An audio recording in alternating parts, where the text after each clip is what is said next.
Hello students, welcome to LRNR classes. আমি অনিরুদ্ধ সাধুকা, তোমাদের ভৌত বিজ্ঞানের শিক্ষক। আর আজ আমরা ক্লাস 9-এর সপ্তম অধ্যায় শব্দের পরবর্তী এবং শেষ অংশ নিয়ে আলোচনা করব। দেখো, আজকে আলোচনার প্রথম যে বিষয়বস্তু সেটা হচ্ছে শব্দ কয় প্রকার। শব্দ কয় প্রকার কার বেসিসে? কম্পাঙ্কের বেসিসে। কম্পাঙ্কর বেসিসে কয় প্রকার? দেখো, কম্পাঙ্কের একক কী হয়? কম্পাঙ্কের একক হয় হার্জ, এটা আমরা পড়েছি। এই কম্পাঙ্কের বেসিসে এবং আমাদের কানে শোনার দিক থেকে শব্দকে কয় ভাগে ভাগ করা যায়? দেখো, 3 ভাগে ভাগ করা হয়। একটা হচ্ছে শ্রবণেত্তর শব্দ, যেটাকে বলা হয় ইনফ্রাসনিক সাউন্ড। একটা হয় শ্রুতিগোচর শব্দ, যেটাকে বলা হয় অডিওবেল সাউন্ড। আর একটা হচ্ছে শ্রবণোত্তর শব্দ বা আল্ট্রাসনিক সাউন্ড। এগুলো কি? দেখো, যদি শব্দ কি? শব্দ হচ্ছে একটা তরঙ্গ। শব্দ হচ্ছে একটা আমাদের তরঙ্গ। এই তরঙ্গের তাহলে নিশ্চয়ই একটা কম্পাঙ্ক আছে, এন। এই শব্দ তরঙ্গের কম্পাঙ্ক যদি 20 হার্জের নিচে হয়, অর্থাৎ লেস দেন 20 হার্জ, তাহলে সেই শব্দকে বলা হবে আমাদের শ্রবণেত্তর শব্দ বা ইনফ্রাসনিক সাউন্ড। আচ্ছা, যদি শ্রবণোত্তরটা বলে দিই, এই শ্রবণোত্তর শব্দ কি? যদি কোনো শব্দের অর্থাৎ আল্ট্রাসনিক সাউন্ডের যদি কোনো শব্দ তরঙ্গের কম্পাঙ্ক গ্রেটার দেন 20,000 হার্জ হয়, তাহলে অর্থাৎ 20,000 হার্জের থেকে কম্পাঙ্ক তার বেশি, তাহলে সেই শব্দকে বলা হবে আমাদের শ্রবণোত্তর শব্দ বা আল্ট্রাসনিক সাউন্ড। আর এই দুটোর মাঝখানে অর্থাৎ যদি কোনো শব্দ তরঙ্গের কম্পাঙ্ক 20 হার্জ থেকে 20,000 হার্জের মধ্যে থাকে, সেটাকে বলা হয় আমাদের শ্রুতিগোচর শব্দ বা অডিয়েবল সাউন্ড। অর্থাৎ কেবলমাত্র এই কম্পাঙ্কের শব্দ তরঙ্গকেই আমরা শুনতে পাই। আমরা শুনতে পাই না, আমরা শ্রবণেত্তর শব্দ অর্থাৎ ইনফ্রাসনিক সাউন্ডকেও আমরা কানে শুনতে পাই না, শুনতে পাই না। আর শ্রবণোত্তর শব্দ অর্থাৎ আল্ট্রাসনিক সাউন্ডকেও আমরা শুনতে পাই না। অর্থাৎ কেবলমাত্র আমরা অডিয়েবল সাউন্ড অর্থাৎ শ্রুতিগোচর শব্দকেই শুনতে পাই, যার কম্পাঙ্কের পাল্লা কত? 20 হার্জ থেকে 20,000 হার্জ। খুব ইম্পর্টেন্ট কনসেপ্ট, পরীক্ষায় আসার মতো কনসেপ্ট, ভালো করে বুঝে নাও। তাহলে শব্দের কম্পাঙ্কর দিক থেকে 3 ভাগে ভাগ করা যায়। একটা হচ্ছে ইনফ্রাসনিক বা শ্রবণেত্তর শব্দ, যাদের কম্পাঙ্ক 20 হার্জের থেকেও কম, এই শব্দকেও আমরা কানে শুনতে পাই না, এই শব্দকে বলা হয় শ্রবণেত্তর শব্দ। আর যে শব্দ তরঙ্গের কম্পাঙ্ক 20,000 হার্জের থেকেও বেশি, সেই কম্পাঙ্ককেও আমরা শুনতে পাই না, আর এই শব্দকে বলা হয় শ্রবণোত্তর শব্দ আল্ট্রাসনিক সাউন্ড। আর এই 20 থেকে 20,000-এর মধ্যে অর্থাৎ 20-র নিচে আমরা শুনতে পাবো না, 20,000-এর ওপরে আমরা শুনতে পাবো না। এই 20 থেকে 20,000-এর মধ্যে যে কম্পাঙ্ক, যে তরঙ্গের কম্পাঙ্ক থাকবে, সেগুলো কি কেবল আমরা শুনতে পাবো। এটাকে বলা হয় শ্রুতিগোচর শব্দ বা অডিয়েবল সাউন্ড। আশা করি তোমরা বুঝতে পেরেছো। দেখো, এবার এই শ্রবণোত্তর শব্দের কিন্তু আমাদের ব্যবহারিক প্রয়োগ জীবনে আছে। কি কি? দেখো, প্রয়োগগুলো কি? সমুদ্রের গভীরতা নির্ণয়। এবার মনে করো তুমি জাহাজ নিয়ে সমুদ্রে বেরিয়ে পড়েছো, তোমাকে কিন্তু সমুদ্রের গভীরতা নির্ণয় করতে হবে। কি করবে? তুমি তোমার বন্ধুকে স্যুট বুট পরিয়ে ফিতে দিয়ে জলে ফেলে দেবে, বলে যা ফিতে দিয়ে মেপে নিয়ে আয় সমুদ্রের গভীরতা। তাই হবে না। কি হবে? হাঙর মাছের পেটে চলে যাবে বা অন্য কোনো সামুদ্রিক প্রাণীর পেটে চলে যাবে। তাহলে কি করতে হবে? আমরা আল্ট্রাসনিক সাউন্ডের এখানে প্রয়োগ করব। এবার কিভাবে সমুদ্রের গভীরতা নির্ণয় করা হয় আমরা একটু পরেই ক্যালকুলেট করে দেখব। আচ্ছা, দ্বিতীয় প্রয়োগ কি? এরোপ্লেনের উচ্চতা নির্ণয়।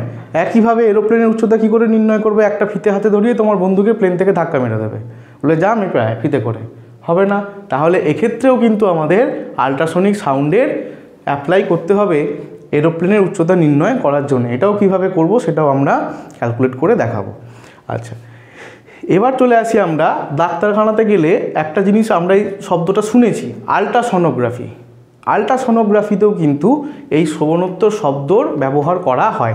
এই আল্ট্রাসনিক সাউন্ড থেকেই কিন্তু আল্ট্রাসনোগ্রাফি শব্দটা এসেছে। অর্থাৎ যে আমরা আল্ট্রাসনোগ্রাফি করাই সেটা কিছুই নয়, এই ওয়েভটা অর্থাৎ এই কম্পাঙ্কে 20,000 হার্জেরও বেশি ওয়েভটা আল্ট্রাসনিক সাউন্ডের অ্যাপ্লাই করা হয়। এছাড়া আর কিসে ব্যবহার করা হয়? পানীয় জলে বিভিন্ন রকমের ব্যাকটেরিয়া ভাইরাস থাকে, সেইগুলো এই শ্রবণোত্তর শব্দ আল্ট্রাসনিক সাউন্ড সেগুলোতে পাঠালে সেই জীবাণুগুলো ধ্বংস হয়ে যায়, মরে যায়।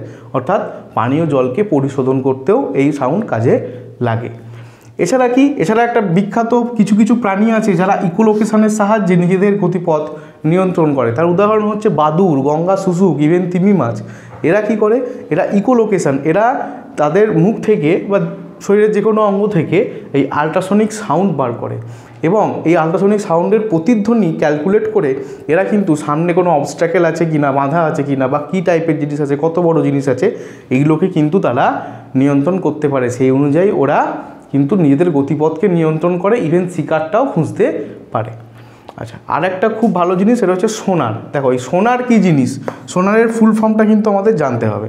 সোনারের ফুল ফর্ম হচ্ছে সাউন্ড নেভিগেশন অ্যান্ড রেটিং। এটা কি করা হয়, এই সোনার জিনিসটা লাগানো থাকে জাহাজে। সমুদ্রের গভীরতা যখন নির্ণয় করা হয়, এই একটা জাহাজ থাকে, জাহাজে একটা তোমার এই জল, এই জাহাজের মধ্যে একটা এক ধরনের মেকানিজম করা থাকে যাকে সোনার বলা হয়। এরকম একটা গ্রাহক যন্ত্র এবং একটা প্রেরক যন্ত্র থাকে। সোনারের দুটো অঙ্গ থাকে, একটা হচ্ছে প্রেরক যন্ত্র, একটা হচ্ছে গ্রাহক যন্ত্র। এই নিচে মনে করো লেভেল, এখানে জল, কি করা হয়, নিচে কোনো কিছু আছে, মনে করো পাহাড়ি আছে, মনে করো এরকম নিচে, সমুদ্রের নিচে অনেক সময় অনেক কিছু থাকে। এগুলো বোঝার জন্য কি হয়, এই সোনার থেকে সাউন্ডকে এখানে দেওয়া হয় এবং এই সাউন্ড প্রতিফলিত হয়ে আবার এখানে ফিরে যায়। এবার এটাকে ক্যালকুলেট করা হয়, এই ক্যালকুলেট করে এটা মাপা হয় কত গভীরে আছে। এই যে যন্ত্রটা, এই যন্ত্রের মাধ্যমে সাউন্ড বেরোচ্ছে আবার সাউন্ড রিসিভ হচ্ছে, এই যন্ত্রটাকে বলা হয় আমাদের সোনার। এই সোনার কি একটা প্রেরক যন্ত্র, একটা গ্রাহক যন্ত্র, দুটো অংশে বিভক্ত। আর এই সোনারে মোটামুটি কত কম্পাঙ্কযুক্ত আল্ট্রাসনিক ওয়েভ দেওয়া হয়, 50,000 কম্পাঙ্কযুক্ত আমাদের শ্রবণোত্তর শব্দ পাঠানো হয়। এটা কিন্তু খুব ইম্পর্টেন্ট যে সোনারের দ্বারা প্রেরিত শব্দের ফ্রিকোয়েন্সি কত বা আমাদের কম্পাঙ্ক কত হবে, 50,000। এবার আমরা সমুদ্রের গভীরতা নির্ণয় এবং এরোপ্লেনের উচ্চতা নির্ণয় কীভাবে আল্ট্রাসনিক সাউন্ডের মাধ্যমে করব তার গণনা দেখব। দেখো, শ্রবণোত্তর শব্দের সাহায্যে সমুদ্রের গভীরতা নির্ণয়, তার জন্য প্রথমে একটা ছবিকে আমাদের বুঝতে হবে।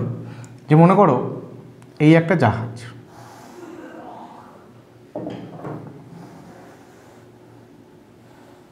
এই আমাদের একটা জাহাজ, আমরা এখানে আছি, এখানে ওয়াটার লেভেল, এই একটা জাহাজ।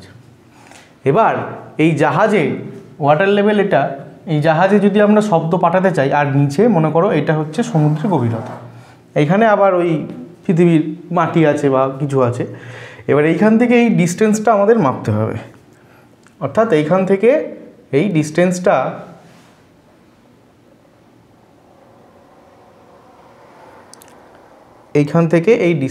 আমাদের মাপতে হবে, অর্থাৎ এটাই হচ্ছে আমাদের সমুদ্রের গভীরতা। এই সমুদ্রের গভীরতাকে আমি এইচ ধরলাম, সমুদ্রের গভীরতাকে আমরা এইচ ধরলাম। এবার দেখো একটা জিনিস, আমরা সমুদ্র তল থেকে সমুদ্রের গভীরতা মাপব। এটা কিন্তু সমুদ্র তল নয়, জাহাজ খানিকটা সিঙ্ক করে থাকে, এটা কিন্তু জাহাজের নিচের তল। এবার এখানেই কিন্তু আমাদের ওই সোনার বলে এটা লাগানো থাকবে, এই সোনার, এইখানে এখানে প্রেরক যন্ত্র আর এখানে গ্রাহক যন্ত্র। কিন্তু সমুদ্র লেভেল কি, এই লেভেল থেকে সমুদ্র তল, এই লেভেল থেকে কিন্তু আরেকটু হাইটে আছে। তা আমি ধরে নিলাম এইটা আমি ইজিলি মাপতে পারবো যে আমার জাহাজটা কতটা সিঙ্ক করে আছে, এইটুকুটা মাপা যাবে। এইটুকুটা আমি ধরলাম এক্স, এটা আমি ধরলাম এক্স আমার আছে, আর বাকি দূরত্ব হচ্ছে এইচ। তাহলে সমুদ্রের গভীরতা টোটাল বার করতে গেলে সমুদ্রের উপরিতল থেকে কি করতে হবে, এইচ বার করতে হবে, তার সঙ্গে এক্স আমাদের যোগ করে দিলেই হয়ে যাবে। তাহলে দেখো এবার আমরা কি করব, এবার আমরা এই সোনারের অ্যাপ্লিকেশন করে জাহাজের এইখান থেকে আমরা একটা শব্দ করব। এই শব্দটা কি হবে, এইভাবে আসবে,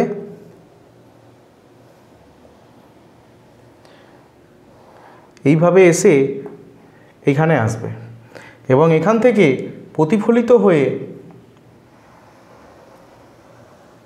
এখানে ফিরে যাবে। এখানে আসবে শব্দ, এটা হচ্ছে আমাদের প্রেরক যন্ত্র আর এটা হচ্ছে আমাদের গ্রাহক যন্ত্র। এই গ্রাহক যন্ত্র, এই প্রেরক যন্ত্র প্রেরণ করবে আর গ্রাহক যন্ত্র গ্রহণ করবে। এবার আমি ধরে নিই যে জলের মধ্যে, এটা কি, এটা পুরো হচ্ছে আমাদের ওয়াটার, জল। তাহলে এখানে আমি নাম দিই এ পয়েন্ট, এখানে বি পয়েন্ট এটা সি পয়েন্ট, আর এখানে একটা নাম দিই আমি ডি পয়েন্ট। তাহলে আমি সূচিত করি যে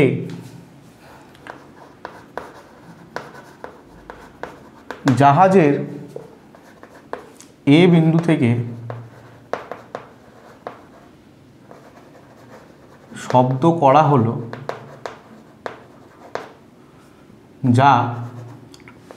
যার প্রতিধ্বনি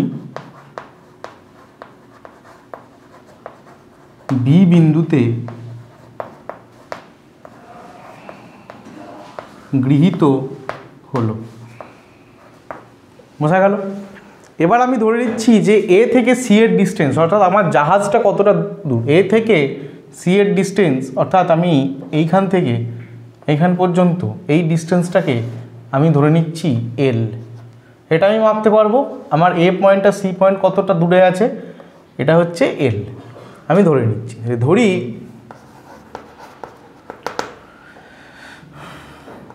এ সি এল। আচ্ছা, আমরা কি ধরেছি যে আমাদের সমুদ্রের উপরিতল থেকে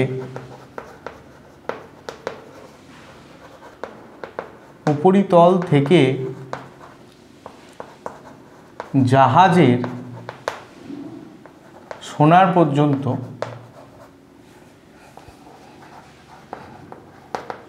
গভীরতা, আচ্ছা এই সমুদ্রের উপরিতল থেকে জাহাজের সোনার পর্যন্ত গভীরতা কত, আমরা এক্স ধরেছি, এক্স।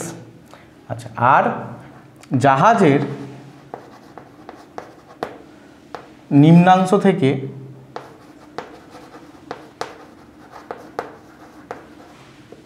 সমুদ্রের গভীরতা কি হবে, ডিবি। ডিবি সমান হচ্ছে এইচ আমরা ধরেছি। তাহলে অতএব উপরিতল থেকে, সমুদ্রের উপরিতল থেকে গভীরতা সমান এক্স প্লাস এইচ, অর্থাৎ আমাকে এক্স প্লাস এইচ বার করতে হবে। এবার আমরা কিভাবে বার করব?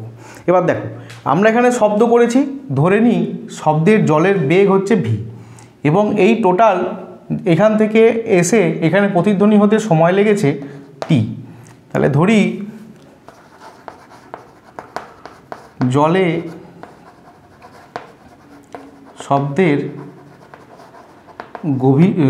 শব্দের বেগ, শব্দের গতিবেগ ভি, এবং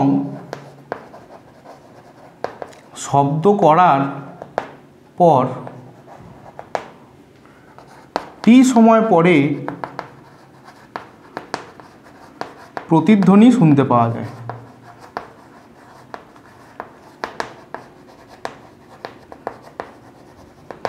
এই হলো আমাদের অ্যাজাম্পশান। এই জিনিসটা আমাদেরকে আগে ক্লিয়ার করে নিতে হবে যে আমি কি ধরলাম, যে আমার দেখো এই এ পয়েন্টে শব্দ করা হয়েছে, জলেতে শব্দের বেগ হচ্ছে ভি, এবং এখান থেকে শব্দ এসে প্রতিফলিত হয়ে সি পয়েন্টে গেছে। এবার এই যে সময় লেগেছে, অর্থাৎ শব্দ হওয়ার পর প্রতিধ্বনি শুনতে আমার সময় লেগেছে টি সময়, অর্থাৎ টি সময়ে শব্দ গেছে। আচ্ছা, আর কি, আমার এ পয়েন্ট থেকে সি পয়েন্টের দূরত্ব আমরা এল ধরেছি, আর ডি থেকে বি এর দূরত্ব এইচ ধরেছি, আর এখানটা হচ্ছে এক্স। তাহলে এবার তুমি বলো আমাকে যে এ থেকে সি যদি এল হয়, তাহলে এ থেকে ডি এটা হচ্ছে হাফ, এর দূরত্ব কত হবে? তাহলে আমরা লিখব যে যদি এ সি সমান এল হয়, তবে A D is equal to L by two. নিশ্চয়ই এটা কত হবে, এল বাই টু। এবার তুমি আমাকে বলো যে শব্দ এখান থেকে এসে এখানে এসেছে এবং এখান থেকে এখানে গেছে, টোটাল কতটা পথ অতিক্রম করেছে? তাহলে লিখব যে অতএব শব্দের মোট অতিক্রান্ত পথ, কত? এবি, প্রথমে এবি গেছে, এবির সঙ্গে প্লাস হবে বিসি। দেখো এবি এসেছে, তারপরে বিসি গেছে। এবার এটা কি আমরা কি করে বার করব? দেখো এবার এবি আর বিসি, অর্থাৎ দেখো আমরা কি জানি, আমরা জানি বেগ সমান দূরত্ব বাই সময়। তাহলে দূরত্ব সমান কি হবে? বেগ ইন্টু সময়। তাহলে টোটাল যে দূরত্ব সেটা হবে বেগ। বেগ কত? তাহলে এটা সমানই হবে আমাদের বেগ ইন্টু সময়। জলেতে শব্দের বেগ কত ধরেছি আমরা? ভি। আর এই প্রতিধ্বনিটা এখান থেকে এখানে যেতে কতক্ষণ সময় লেগেছে আমরা ধরেছি টি। তাহলে ভি ইন্টু টি অর্থাৎ ভিটি, অর্থাৎ এবি প্লাস বিসি সমানই হবে আমাদের ভিটি। এবার এই এ থেকে বি যা, বি থেকে সিও তাই, কারণ আমাদের এখানে প্রতিফলনের সূত্র অ্যাপ্লাই হবে, অর্থাৎ প্রতিফলন কোণ এবং আমাদের আপাতন কোণ এবং প্রতিফলন কোণ দুটোই যদি সমান হয়, আর এটা যদি আমাদের সাধারণ বাহু হয়, আর এটাও L/2 এটাও L/2, তাহলে এই ত্রিভুজটা আর এই ত্রিভুজটা আমাদের কি সর্বসম ত্রিভুজ। তাহলে যেহেতু ত্রিভুজ এ বি ডি এবং ত্রিভুজ ডি বি সি কি সর্বসম, এরা সর্বসম, তাই আমরা লিখতে পারি যে এবি সমানই হচ্ছে বিসি। তাহলে অর্থাৎ এবি সমানই হচ্ছে বিসি। দেখো এই সর্বসমতার প্রমাণ করতে গেলে কিন্তু আরও খানিকটা জায়গা লেগে যাবে, এটা ম্যাথামেটিক্সের জিনিস, আমি মুখে বলে দিচ্ছি, আরেকবার শোনো। দেখো এটা টোটালটা এল, এটা L/2 হলে এই ত্রিভুজের এটাও হবে আমাদের L/2, তাহলে অর্থাৎ এডি সমান ডিসি, অর্থাৎ একটা সাইডের সঙ্গে সাইড সমান হলো, সাইডের সঙ্গে সাইড সমান। আচ্ছা এটা সাধারণ বাহু, তাহলে আরেকটা এস, এই ত্রিভুজেরও এটা বাহু, এই ত্রিভুজের এটা বাহু, এটা সাধারণ বাহু এস, আর এইখানের একটা কোণ আর এইখানের একটা কোণ, এই দুটোও সমান, অর্থাৎ এস এস এ। এই শর্তে কিন্তু এই ত্রিভুজ দুটো সর্বসম, সেই কারণে আমরা বলতে পারি যদি সর্বসম হয় তাহলে এবি সমানও আমাদের বিসি হবে। তাহলে এবি সমান যদি বিসি হয় তাহলে আমরা কি লিখতে পারি, যে অতএব এবি প্লাস বিসি সমান হাফ অফ, সমান আমরা কি লিখতে পারি, এবি প্লাস এবি। আমরা বিসির জায়গায় এবি বসিয়ে দিলাম, সমান হয়ে যাবে 2ab। তাহলে এবি প্লাস বিসি সমান কি ভিটি, আবার এবি প্লাস বিসি সমান কি 2ab। তাহলে অতএব আমরা লিখতে পারি যে 2ab সমান হচ্ছে ভিটি। এখান থেকে আমরা এবির মান কি বার করতে পারি না, এবি সমান হয়ে যাবে VT/2, অর্থাৎ এই এ থেকে বি এর মান হয়ে গেল VT/2, অর্থাৎ অতিক্রান্ত দূরত্বটা এবি হয়ে গেল VT/2। এবার তুমি এই ত্রিভুজটার কথা ভাবো, ADB, এটা একটা সমকোণী ত্রিভুজ, এটা হচ্ছে একটা সমকোণ। এই সমকোণী ত্রিভুজের এই বাহুটার মান হচ্ছে L/2 আর এই বাহুটার মান হচ্ছে VT/2। তাহলে সমকোণী ত্রিভুজের দুটো বাহু জানা থাকলে আমরা এই বাহুটাকে বার করতে পারবো না। হিসেব করে দেখো, এইটা যদি ভূমি হয় তাহলে এটা হবে লম্ব এবং এটা হবে অতিভুজ। তাহলে আমরা কি লিখব, যে সমকোণী ত্রিভুজ ABD থেকে পাই আমরা কি পাই না, ডিবি সমান কি হবে, √ওভার অফ পিথাগোরাসের উপপাদ্য লাগালে ডিবি সমান AB² মাইনাস AD²। দেখো এবির মান কত, এবার আমরা মানটা বসাবো। এবির মান হচ্ছে VT/2 তার হোল স্কোয়ার মাইনাস এডির মান কত, এডির মান হচ্ছে L/2 তার হোল স্কোয়ার, এটার রুট। তাহলে এখান থেকে কি হবে, এখান থেকে 1/2 বেরিয়ে চলে আসবে, আমার পড়ে থাকবে VT তার হোল স্কোয়ার মাইনাস L²। দেখো এইটা আমার পড়ে থাকছে। এবার ডিবি, এই ডিবি মানে কি, ডিবি মানেই হচ্ছে এইচ, অর্থাৎ আমার এখান থেকে এই ডিস্টেন্সটা বেরিয়ে গেল, অর্থাৎ এটা মানেই হচ্ছে আমাদের এইচ। তাহলে আমরা এইচের মান বার করে নিলাম। আমাদের এই সব কটা নোন, বায়ুতে আমাদের শব্দের বেগ আমরা জানি, কতক্ষণ সময় লেগেছে আমরা স্টপ ওয়াচে বার করে নেবো, আর এল এটা আমাদের নোন, এটা আমরা ফিতে দিয়ে মাপতে পারবো, এটার জন্যে অসুবিধা নেই। তাহলে আমরা কি লিখবো, অতএব সমুদ্র তল থেকে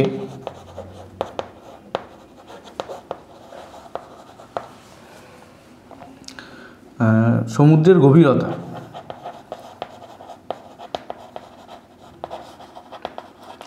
কোথায় ছিল না আমাদের ছিল এক্স প্লাস এইচ, উপরিতল থেকে সমুদ্রের গভীরতা ছিল এক্স প্লাস এইচ, সমান কী হবে এক্স প্লাস এইচ।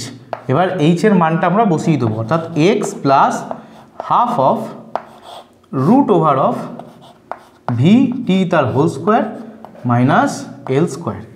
এইভাবে কিন্তু আমরা সমুদ্রতলের জলের গভীরতা আল্ট্রাসনিক ওয়েভের মাধ্যমে বার করতে পারি। আশা করি তোমরা এটা বুঝতে পেরেছো। এবার আমরা আল্ট্রাসনিক ওয়েভের মাধ্যমে কিভাবে এরোপ্লেনের উচ্চতা নির্ণয় করা হয় দেখব। একই রকম অনেকটা কিন্তু একটু ডিফারেন্স আছে, যে জাহাজের গভীরতা, জাহাজের সাহায্যে সমুদ্রের গভীরতা নির্ণয় আর এরোপ্লেনের মাধ্যমে উচ্চতা নির্ণয়। দেখ, মেন ডিফারেন্সটা হচ্ছে জাহাজ কিন্তু জলের মধ্যে খানিকক্ষণ স্থির হয়ে থাকতে পারবে, অর্থাৎ জলের মধ্যে স্থির হয়ে থেকে জাহাজ যেহেতু অনেকটা লম্বা হয়, এক জায়গা থেকে সাউন্ড যাবে এবং অন্য জায়গায় সোনারের মাধ্যমে সেটা প্রেরিত হবে। কিন্তু এরোপ্লেনের পক্ষে কখনো এটা সম্ভব নয় যে সে এরকমভাবে একটা মানে হাওয়ার মধ্যে এইভাবে দাঁড়িয়ে থাকবে, তাকে কিন্তু তীব্র বেগে সামনের দিকে এগিয়ে যেতে হবে। এটাই ডিফারেন্স, যে জাহাজ এক জায়গায় স্থির থাকতে পারবে, কিন্তু এরোপ্লেন এক জায়গায় ওই সাউন্ডটা রিফ্লেক্ট শোনার জন্য এক জায়গায় স্থির থাকতে পারবে না, তাকে কিন্তু এগিয়ে যেতে হবে, সে এগিয়ে গিয়ে রিফ্লেকশনটা শুনতে পাবে। অর্থাৎ মনে করো এইটা একটা আমাদের এরোপ্লেন, এই পজিশানে আছে, আমি ধরছি এইটা হচ্ছে ওর পজিশান, এ পজিশানে এরোপ্লেন আছে, এ পজিশানে এরোপ্লেন, আর নিচে মনে করো এটা মনে করো আমাদের ভূমি। এই পজিশানে আওয়াজ করে দিয়েছে এবং এই পজিশানে প্রতিধ্বনি শুনছে ও মোটামুটি এই পজিশানটাতে গিয়ে ও সামনের দিকে এগিয়ে গেছে, কারণ এরোপ্লেন এক জায়গায় স্থির থাকতে পারবে না। এই পজিশানে চলে যাওয়ার পর ও প্রতিধ্বনি শুনতে পাচ্ছে।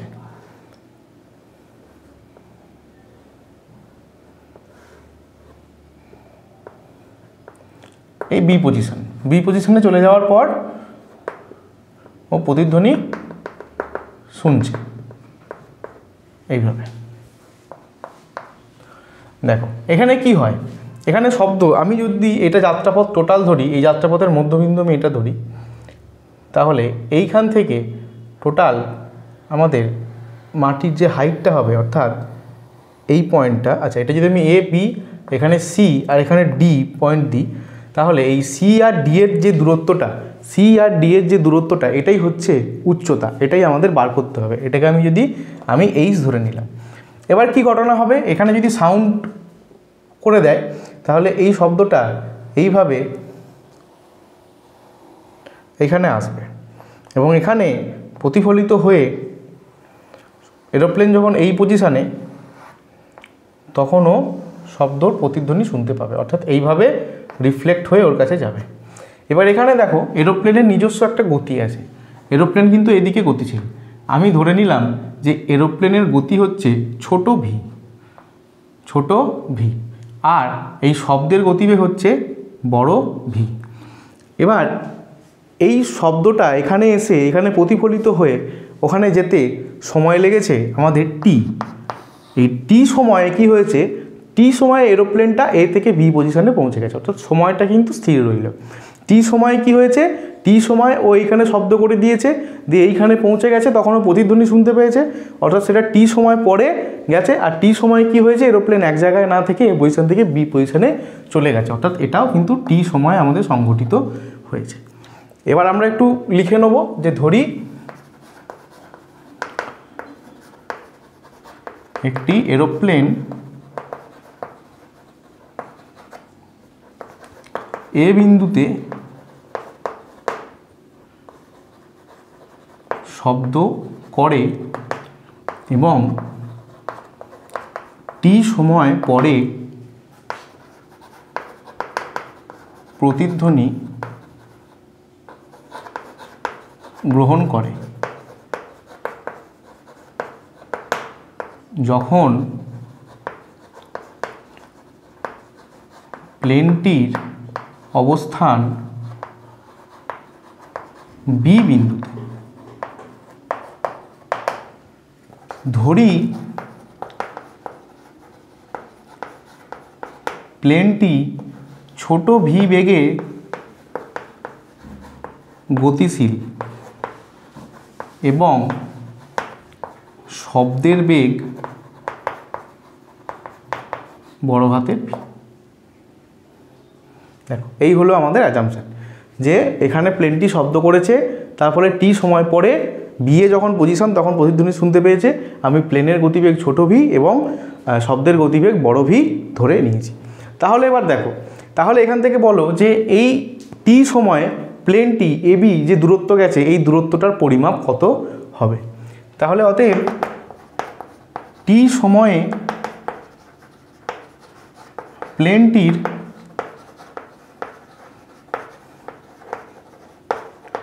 অতিক্রান্ত দূরত্ব কত, এবি।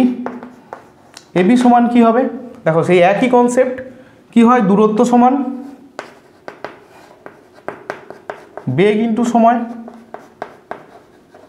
এই কনসেপ্টে দেখো বেগ কত, এরোপ্লেনের বেগ হচ্ছে ছোট ভি আর কত সময় লেগেছে টি, অর্থাৎ এবি সমান হচ্ছে আমাদের ভিটি।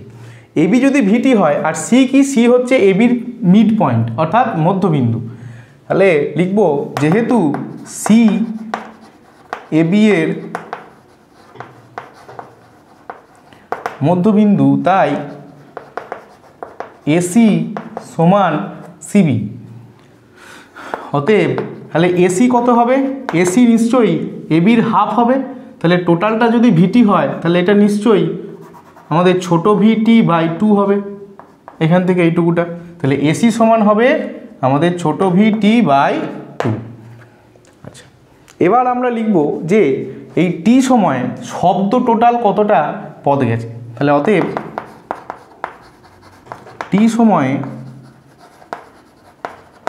শব্দের দ্বারা অতিক্রান্ত পথ সমান হচ্ছে এডি প্লাস ডিবি। দেখো তাহলে এডি প্লাস ডিবি, এবার যদি আমরা ভিটির মাধ্যমে প্রকাশ করতে যাই তাহলে শব্দের বেগ কত ভি আর কত সময় গেছে টি, তাহলে কি হবে এটা বড় ভি ইন্টু টি। এবার দেখো একইভাবে ত্রিভুজ এ সি ডি আর ত্রিভুজ বি সি ডি, অর্থাৎ এই ত্রিভুজটা আর এই ত্রিভুজটার মধ্যে কি কি আছে, সিডি হচ্ছে আমাদের সাধারণ বাহু এস, আচ্ছা এসি সমানই আমাদের সিবি, তাহলে আবার দুটো বাহু সমান, আর আলো শব্দের যেহেতু প্রতিফলন তাই আপাতন কোণ এবং প্রতিফলন কোণ আই আর আর পরস্পরের পক্ষে সমান হয়, তাহলে এটা হচ্ছে অ্যাঙ্গেল এস এস এ শর্তে আবারও এই ত্রিভুজটা এবং এই ত্রিভুজটা সর্বসম। তাহলে এবার লিখব যেহেতু ত্রিভুজ এ সি ডি সর্বসম ত্রিভুজ বি সি ডি কী হবে না, অতএব আমাদের এডি সমানই ডিবি, আমাদের এডি সমানই হবে ডিবি। এবার এডি সমান ডিবি যদি হয় তাহলে আমাদের কি লিখতে হবে, এডি সমান, আমরা এডির মান যদি বার করি এডি সমান হবে আমাদের এডি সমান হয়ে যাবে half of eddy plus BD. এবার এডি প্লাস বিডি সমান কত, এডি প্লাস বিডি সমান কত ভিটি, তাহলে হাফ অফ বড় ভি ইন্টু টি, অর্থাৎ বড় ভি টি বাই 2, এটা হয়ে গেল আমাদের এডির মান। তাহলে এ থেকে ডি এর মান হচ্ছে আমাদের বড় ভি বাই 2 এখান থেকে এটা, আর এটা হচ্ছে ছোটো ভি বাই 2। এবার একই রকমভাবে আগের নিয়মের মতো দেখো এ সি ডি এই ত্রিভুজ একটা সমকোণী ত্রিভুজ, যার এই কোণটা হচ্ছে আমাদের সমকোণ, দেখো এই কোণটা আমাদের সমকোণ আর এটা হচ্ছে আমাদের লম্ব, এটা ভূমি আর এটা অতিভুজ। তাহলে এখান থেকে আমরা সিডির মান বার করতে পারবো, তাহলে লিখব যে সমকোণী ত্রিভুজ এ সি ডি থেকে পাই কি পাই না, এইচ ইজিক্যাল টু কত সিডি, সিডির মান কত হবে রুট ওভার অফ, আগে হবে অতিভুজ এডি স্কোয়ার মাইনাস হবে এ সি স্কোয়ার। তাহলে এডি কত হবে, এডি হবে আমাদের বড় ভি টি বাই 2 তার হোল স্কোয়ার মাইনাস ছোট ভি টি বাই 2 তার হোল স্কোয়ার এর রুট। এখান থেকে দেখো 1/2 বেরিয়ে আসবে, তাহলে হয়ে যাবে আমাদের হাফ রুট ওভার অফ বড় ভি, আচ্ছা একবারে টিটাও বেরিয়ে আসবে, দেখো t/2 বেরিয়ে এলো, তাহলে হয়ে যাবে ভি স্কোয়ার, বড় ভি স্কোয়ার মাইনাস ছোট ভি স্কোয়ার। তাহলে আমরা লিখতে পারি যে অতএব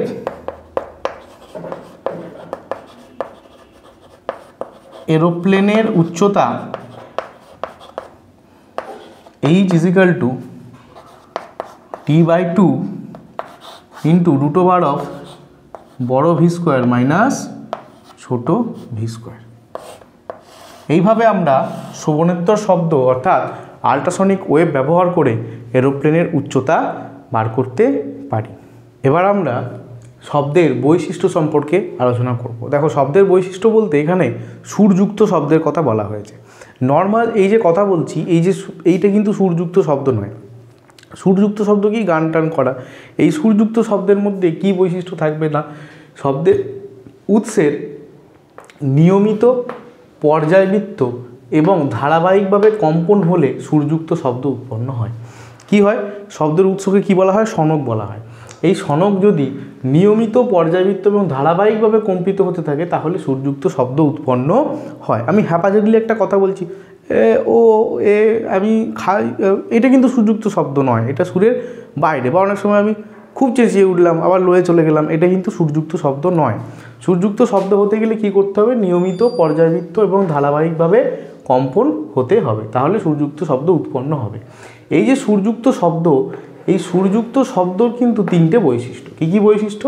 একটা হচ্ছে প্রাবল্য, প্রাবল্যকে ইংরেজিতে বলা হয় লাউডনেস। তারপরটা হচ্ছে আমাদের তীক্ষ্ণতা, তীক্ষ্ণতাকে বলা হয় পিচ।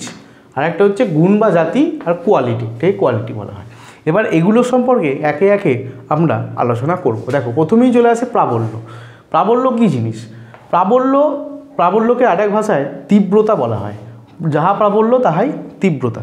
অর্থাৎ তীব্রতা নাম থেকেই বুঝতে পারা যাচ্ছে যে শব্দ কতটা জোরে আসছে তার পরিমাণকে বোঝানো হয়। এবার যদি আমরা সেটাকে বিজ্ঞানের ভাষায় একটু সাজিয়ে গুছিয়ে লিখতে যাই তাহলে কি হবে না, শব্দ বিস্তারের অভিমুখে উলম্ব তলে প্রতি একক ক্ষেত্রফলে 1 সেকেন্ডে যে পরিমাণ শব্দ শক্তি প্রবাহিত হয় তাকে শব্দের প্রাবল্য বলা হয়। অর্থাৎ তুমি মনে করো এই একটা ক্ষেত্রফল, এই একক ক্ষেত্রফলের মধ্যে দিয়ে 1 সেকেন্ডে যত পরিমাণে শব্দশক্তি, যতটা পরিমাণে শব্দশক্তি প্রবাহিত হচ্ছে, এর মধ্যে দিয়ে প্রবাহিত হচ্ছে, সেই পরিমাণটাকেই বলা হয় আমাদের প্রাবল্য বা তীব্রতা। এবার এই তীব্রতা জিনিসটা কোন কোন বিষয়ের ওপর নির্ভর করে সেটা কিন্তু আরও বেশি ইম্পর্টেন্ট, সেগুলো আমাদেরকে আস্তে আস্তে জানতে হবে। দেখো, তীব্রতা কম্পনের বিস্তারের বর্গের সমানুপাতিক হয়। অর্থাৎ কোনো শব্দ উৎস আছে, আমরা কি বলেছিলাম, শব্দ থেকে উৎপন্ন হয় যে কোনো কম্পনশীল বস্তু থেকে। এই কম্পনের বিস্তার যদি বেশি হয় তাহলে কিন্তু তীব্রতা অনেক বেশি হবে, আর বিস্তার যদি কম হয় তাহলে তীব্রতা অনেক কম হবে। তুমি সাপোজ মনে করো যে একটা যে কোনো ঘন্টাতে, স্কুলের যে ঘন্টায় তুমি টুং করে আস্তে করে ধাক্কা টাচ করেছো, কী হবে? শব্দ খুব আস্তে হবে, টুং করে শব্দ হবে। এবার তুমি ওইটাকেই জোরে ধাম করে মারলে টং করে জোর আওয়াজ হবে।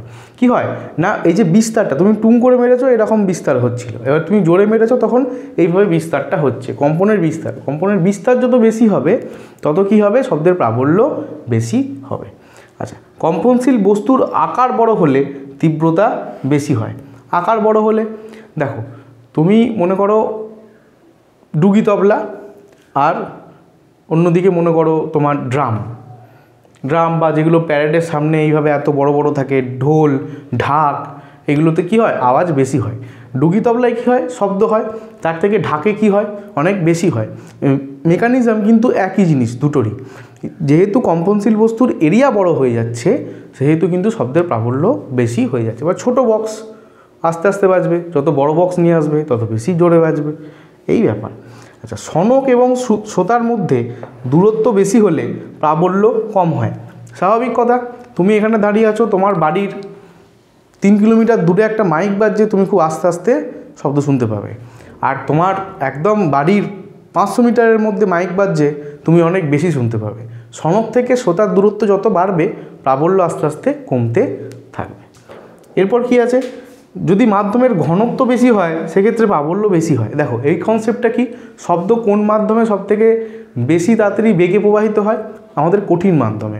কঠিন মাধ্যমের পরে কোন মাধ্যমে তার থেকে একটু কমে প্রবাহিত হয়? তরল মাধ্যমে। আর তারপরে হচ্ছে গ্যাসীয় মাধ্যমে। তাহলে ঘনত্ব যত বেশি হচ্ছে তত কি শব্দের বেগ বেড়ে যাচ্ছে। তাহলে ঘনত্ব যত বেশি হবে মাধ্যমের, শব্দের প্রাবল্যতাও কিন্তু বেশি হবে।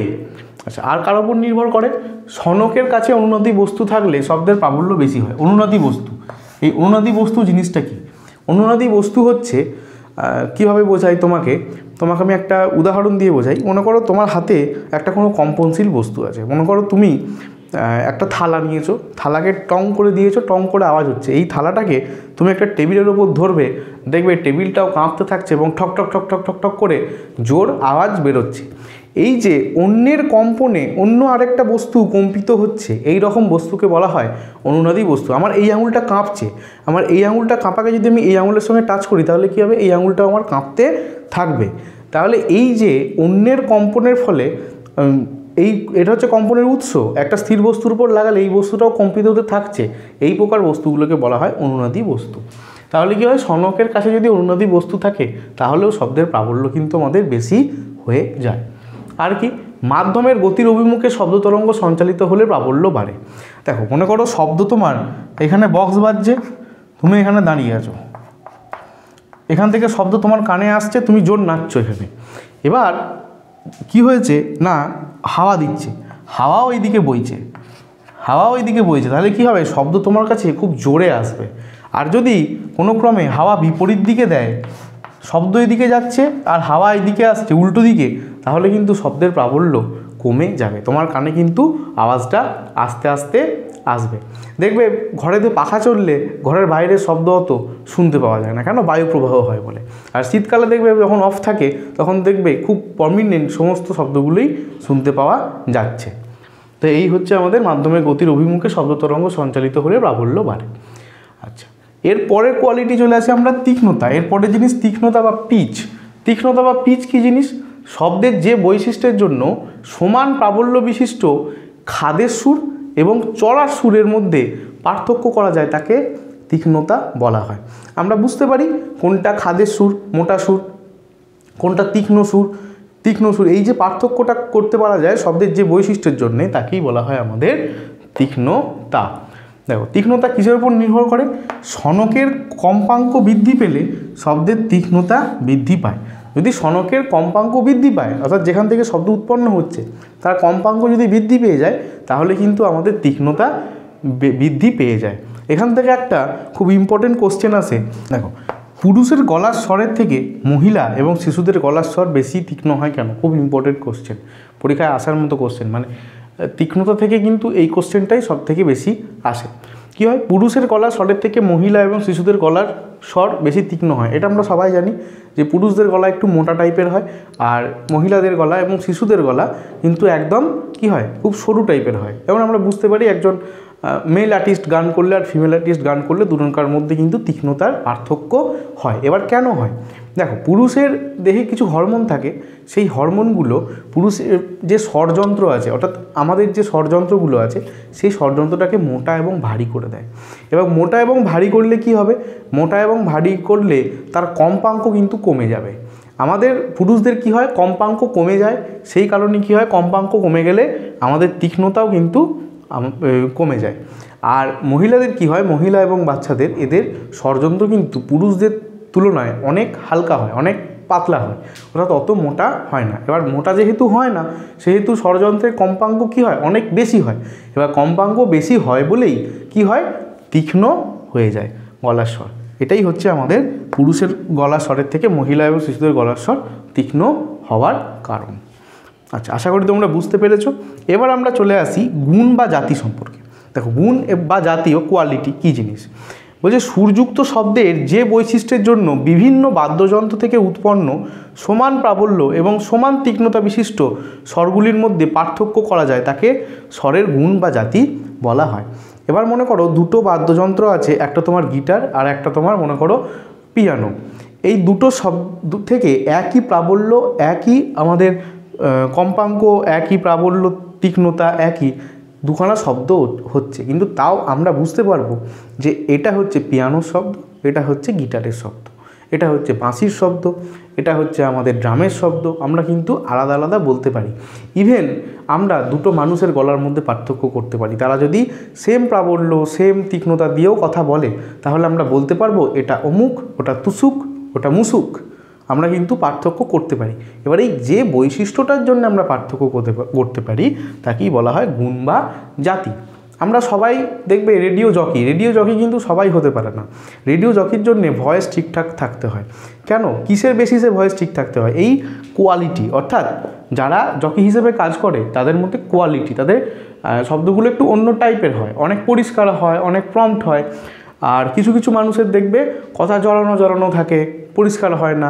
এই সবটাই কী জিনিস? এটা হচ্ছে গুণ বা জাতি, যে সুরযুক্ত শব্দের যে বৈশিষ্ট্যের জন্য বিভিন্ন বাদ্যযন্ত্র থেকে উৎপন্ন সমান প্রাবল্য এবং তীক্ষ্ণতা বিশিষ্ট স্বরগুলির মধ্যে পার্থক্য করা যায়, তাকে স্বরের গুণ বা জাতি বলা হয়।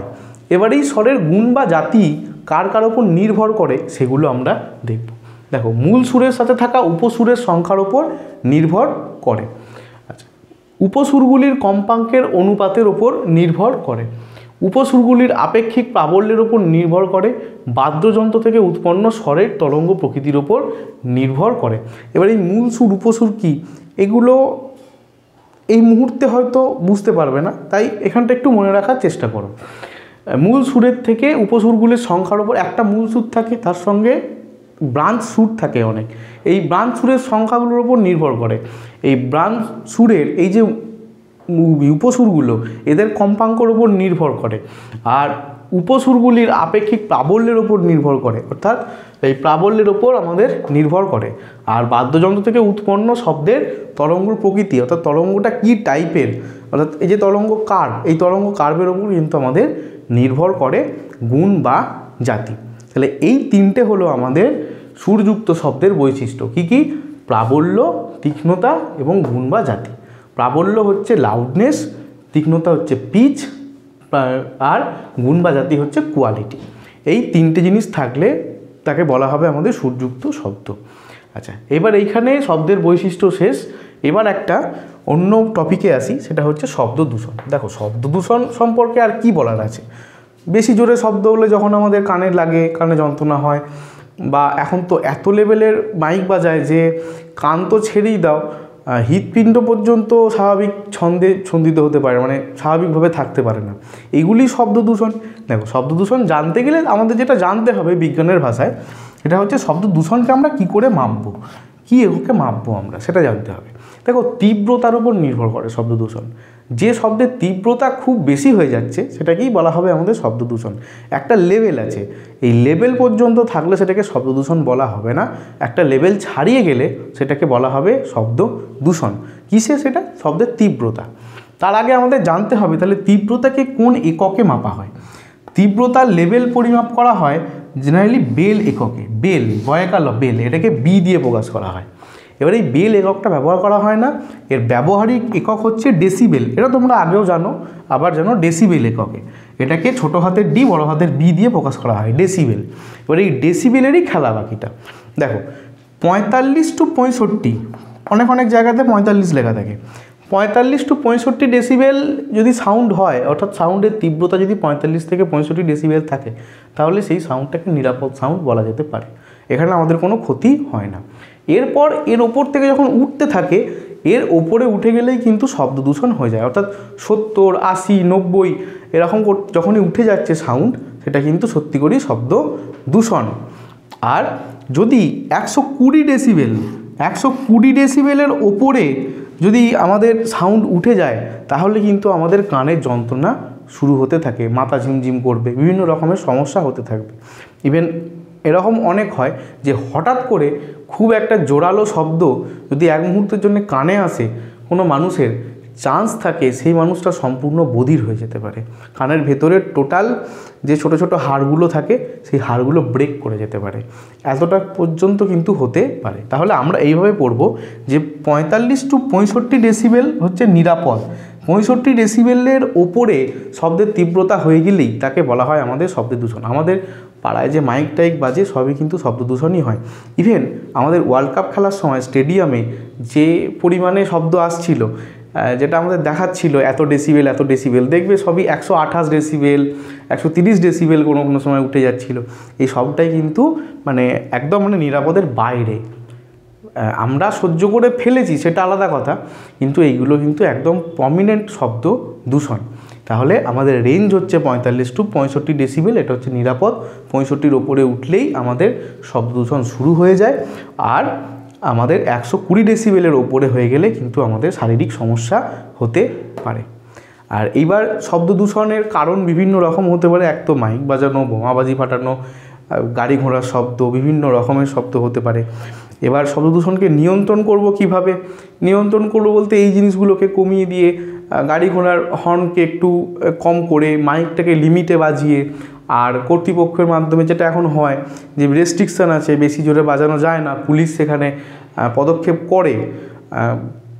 কতটা কার্যকর না কর সেটা পরের কথা, কিন্তু করে। এই যে স্টেপগুলোর মাধ্যমে আমরা কিন্তু শব্দ দূষণকে কমাতে পারি। আর আরেকটা ভালো জিনিস যে দেখো, শব্দকে যদি শোষণ করিয়ে দেওয়া যায়, তুমি একটা জিনিস দেখবে যে যদি কোনো ঝোপঝাড় বা বাঁশ বন এই টাইপের জায়গায় যদি কোনো মাইক টাইক বাজে, দেখবে শব্দ কিন্তু বাইরে আসতে পারে না। গাছ কিন্তু শব্দকে খুব বেশি করে শোষণ করে। তাহলে এর একটা পসিবল ওয়ে কিন্তু হতে পারে গাছ লাগান, প্রাণ বাঁচান। গাছ শুধুমাত্র অক্সিজেনও নয়, গাছ কিন্তু শব্দকেও শোষণ করে। গাছের মধ্যে কিন্তু এই শব্দ শোষণ করার ক্ষমতাও আছে। তাহলে গাছ লাগিয়েও আমরা শব্দ দূষণকে কিন্তু কম করতে পারি। তাহলে এই গেল আমাদের শব্দ দূষণ সম্পর্কে কিছু কথা। ওকে স্টুডেন্টস, আজকের ক্লাস এই পর্যন্তই। এখানেই আমাদের শব্দ শেষ। শব্দের এটা শেষ পার্ট। এর আগেও দুটো পার্ট আছে, তোমরা চাইলেই এগুলোকে আগে দেখে নিতে পারো, তারপরে এটা পড়লে তোমাদের ব্যাপারটা সবটা ক্লিয়ার হয়ে যাবে। আর এই ক্লাসটি কেমন লাগলো সেটা অবশ্যই কমেন্টে জানাও। যদি কোনো ডাউট থাকে সেটাও অবশ্যই কমেন্টে জানাও। আর ভিডিওটা ভালো লেগে থাকলে অবশ্যই লাইক আর শেয়ার করো। আর এই ক্লাস সংক্রান্ত যদি কোনো নোটস, পিডিএফ মেটেরিয়ালস পাওয়ার ইচ্ছা হয় তাহলে গুগল প্লে স্টোরে যাও এবং আমাদের অ্যাপ LRNR ডাউনলোড করো। সেখান থেকে তোমরা এগুলো ইজিলি পেয়ে যেতে পারো। ওকে, আজকের মতো টাটা। আবার পরবর্তী সময় পরবর্তী ভিডিওতে অন্য কোনো টপিক নিয়ে দেখা হবে।